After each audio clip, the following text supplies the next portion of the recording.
Hello dear students, कैसे हैं आप सब लोग। आपके स्टूडेंट यूनिटी को सबसे पहले सलाम। एंड आफ्टर दैट हम बात करने वाले RSM SSB पेपर लीक के बारे में।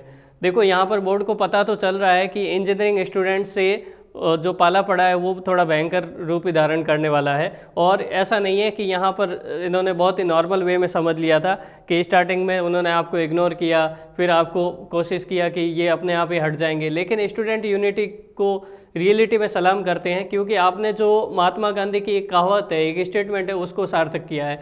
महात्मा गांधी ने क्या बोला था? First they ignore you, after then they laugh at you, and then they fight you, and then you will win. तो ये बात तो पक्की है कि आपका RSM SSB JEE इनका पेपर कैंसिल होगा, क्योंकि इंजीनियरिंग स्टूडेंट्स की जो यूनिटी होती है वो अब एक दूसरे स्टूडेंट्स के लिए एक मिसाल की तरह होती है। तो आप जो प्रोटेस्ट कर रहे हो उसमें हम सभी साथ हैं, और आप जो अच्छे काम के लिए कर रहे हो, जो गरीब है, ईमानदार है, मेहनती स्टूडेंट्स हैं, उनको उनका हक मिलना चाहिए। देखिए, जो पेरेंट्स हैं आपको 20-21 साल तक पढ़ाते हैं, बड़ी मेहनत से पढ़ाते हैं और आपके लिए इन्वेस्ट करते हैं, अपना टाइम इन्वेस्ट करते हैं, अपना पैसा इन्वेस्ट करते हैं और बड़ी उम्मीदें रखते हैं ये कि हमारा बेटा भविष्य में सक्सेसफुल पोजीशन पे पहुंचेगा और हमें सपोर्ट करेगा, ठीक है, हमारे बुढ़ापे का सहारा बनेगा। लेकिन इस तरह से पेपर का आउट होना ये बहुत ही गलत बात है।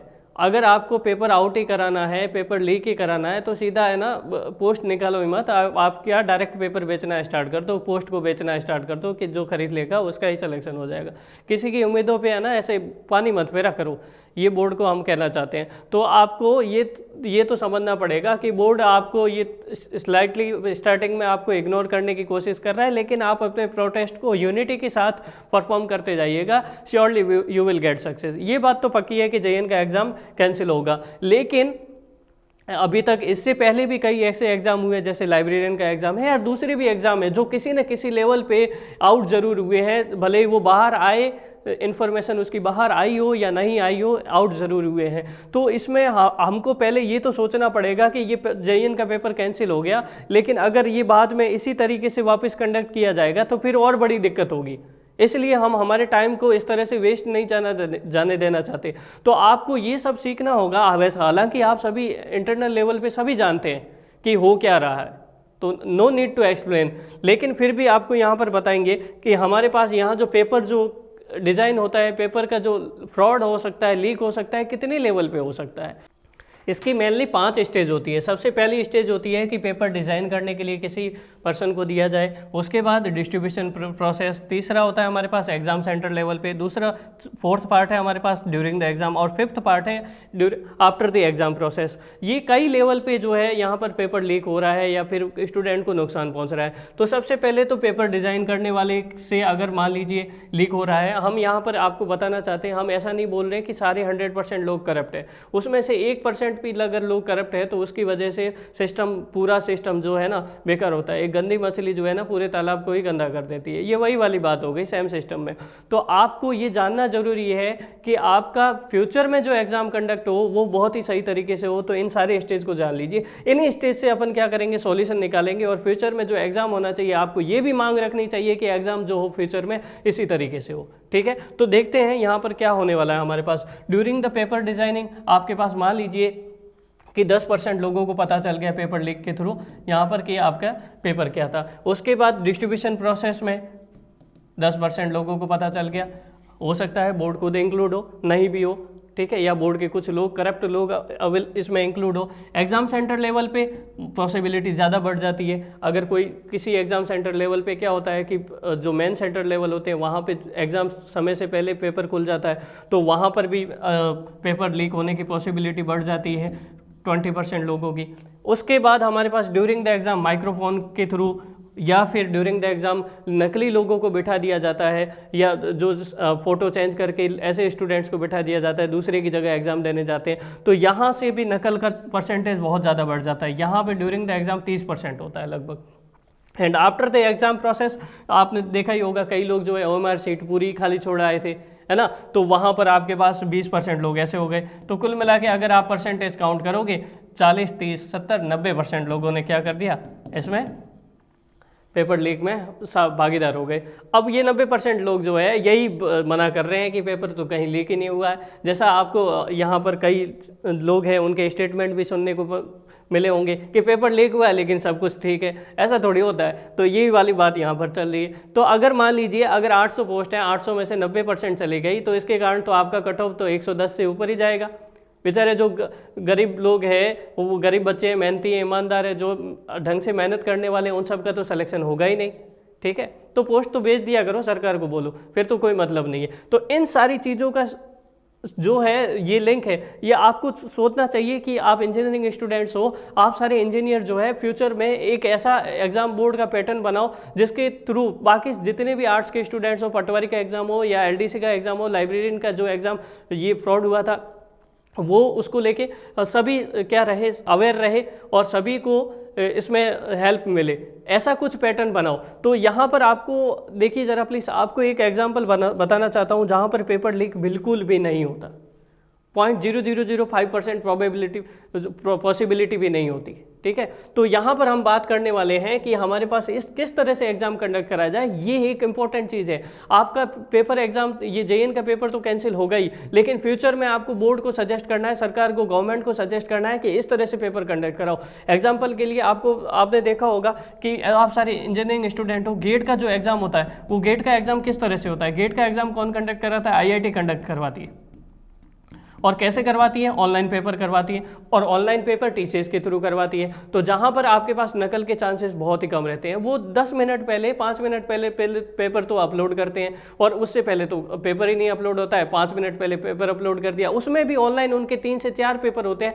ये किसी तक को नहीं पता होता है कि कौन सा पेपर अपलोड होने वाला है। पहले से 3-4 पेपर डिज़ाइन करके रख लिए, उसमें एक पेपर अपलोड कर दिया, तुरंत उसका टाइम स्टार्ट हो जाता है और वहीं एग्ज़ाम हो जाता है। अब ऑनलाइन में जैसे आपके पास जो नकल की पॉसिबिलिटी है वो कहाँ पर थी? जैसे अभी दिल्ली पुलिस का जो एग्ज़ाम हुआ, वहाँ पर आपके पास यहाँ ऑनलाइन जो है कई ग्रुप नकल करवाते हैं। तो उसके लिए भी रेलवे ने अभी आज ही पेपर में था कि एक निष्कर्ष निकाला है कि जो बच्चा एग्ज़ाम दे रहा होगा उसके सामने उसका वेबकैम लगा दो, उसकी इस जो फ़ोटो है, वो जो स्टूडेंट बैठा है उसका फ़ोटो जो है इसके कंप्यूटर स्क्रीन पर देखेगा, तो वहाँ पर नकल की पॉसिबिलिटी बहुत कम होगी। तो आपको डिमांड ये रखनी है कि हमारा जो एग्जाम है, अगर बोर्ड में हिम्मत नहीं है इस तरह का एग्जाम कराने के लिए, ये कोई बड़ी बात नहीं है। एग्जाम जो होना चाहिए, कंडक्ट होना चाहिए, ऑफलाइन नहीं होना चाहिए, ऑनलाइन ही होना चाहिए, पहली बात। दूसरी बात कि आपके पास यहाँ पर नंबर ऑफ स्टेजेस जो है एग्जाम में वो इंक्रीज होनी चाहिए। अगर सिंगल स्टेज होती है तो वहाँ पे फर्जीवाड़ा, वहाँ पर फ्रॉड की पॉसिबिलिटी जो है बहुत ही ज़्यादा होती है।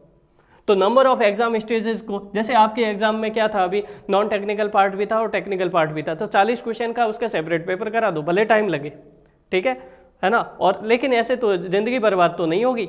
ठीक है, कुल मिला के बात ये है। दूसरा स्टेज जो है टेक्निकल 80 क्वेश्चन का था, उसको बाद में करा दो, अगले दिन करा दो या शाम को करा दो, 2 शिफ्ट में करा दो। तो पेपर जो है वो उसकी स्टेजेस को जो है आपको बढ़ाना पड़ेगा, नंबर ऑफ स्टेज को, तब जाके आपको सफलता हासिल हो सकती है फ्यूचर में। तो आपको ये कुछ पॉइंट है, ये बहुत ही अच्छे से समझने होंगे कि इसी पैटर्न पे हम भविष्य में अपना भविष्य नहीं सुधार सकते।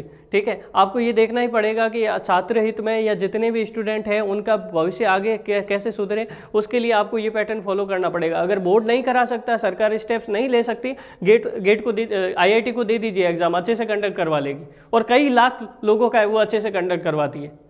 बस ये है कि आईआईटी जो है पैटर्न एग्जाम का लेवल ध्यान रखे, जेईएन का है तो जेईएन के लेवल से तैयार करे, आईएन का है तो आईएन के लेवल से, या फिर अच्छी पोस्ट का है तो उसी लेवल से, गेट लेवल का नहीं। गेट लेवल का पेपर भी नहीं आएगा, जैसा एग्जाम का लेवल होगा उसी तरह से करा दे। अगर ये बोर्ड नहीं कर सकता ना, तो ये सारी जिम्मेदारी इसको दे दे, जो फेयर होगा आगे से जितना भी एग्जाम फेयर होगा। क्योंकि आपने सुना होगा, मैं आपको ये सब क्यों समझा रहा हूँ, ये सारी स्टेजेस आपको इसलिए समझा रहा हूँ क्योंकि यहाँ पर आपके पास, आपने सुना होगा, एक आईपीएस ऑफिसर है देव प्रकाश मीणा जी, उन्होंने एक स्टेटमेंट बोला था कि अभी जो हमने नकल गिरोह के लिए 3-4 लोग पकड़े हैं, ये तो केवल पेपर लीक का एक पुर्जा सा है। आप समझिए जरा, आपकी कोई व्हीकल है, उसमें अगर आपका छोटा सा पोर्शन है, पुर्जा, अगर उन्होंने ऐसा स्टेटमेंट बोला है तो समझदार को इशारा ही काफ़ी होता है। और आप इंजीनियरिंग स्टूडेंट हो, आपको ये तो समझ में आ ही रहा होगा कि पेपर कितने बड़े लेवल पे लीक हुआ है।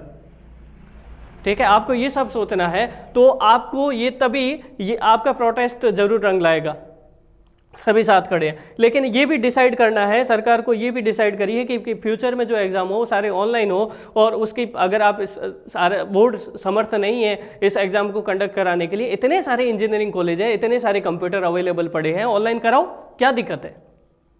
कोई दिक्कत नहीं, आराम से करा सकते हैं।